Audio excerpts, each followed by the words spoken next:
Küçədən keçən ağır tonajlı yük maşınları evlərdə çatlar əmələ gətirib. Görüntülər Qusardan da. Çay kənarında inşaat materiallarının satış yeri tikildikdən sonra yük maşınlarının hərəkəti küçə sakinləri üçün ciddi problemlər yaradıb. Ağır tonajlı maşınların keçidi təkcə səs-küylə yox, həm də evlərdə çatların əmələ gəlməsi ilə nəticələnib.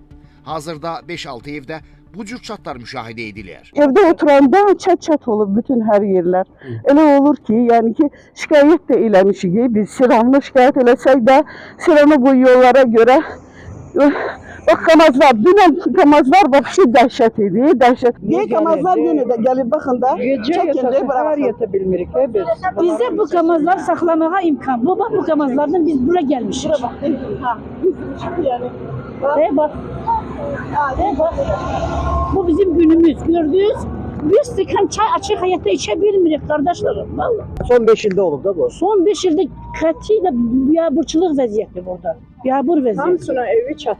Sakinlər bildirirlər ki, ərazidə çəkisi 5 tondan artıq olan nəqliyyat vasitələrinin hərəkətini qadağan edən nişan da var. Lakin buna məhəl qoyan yoxdur. Məsələ ilə bağlı dəfələrlə aidiyyəti qurumlara müraciət etsələr də heç bir tədbir görülməyib. Orada bir şey znak var, 5 tondan yuxarı olmaz. Ancaq sürürlər. Heç kim kullanmır. Ya qeyib baxmır, heç kim baxmır. Znak var, ancaq rəyət edən yoxdur.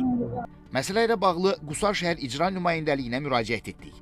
İcra nümayəndəsi Cavid Bədirxanov Xəzər xəbərə bildirdi ki, həmin yolda aidiyyəti yol nişanı quraşdırılıb və yüklə birlikdə çəkisi 5 tondan artıq olan maşınların hərəkəti qadağan edilib.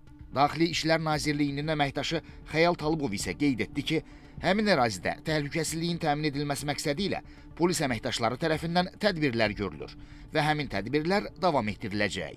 Emin Kərimov, Yusif Kərimli, Xəzər xəbər.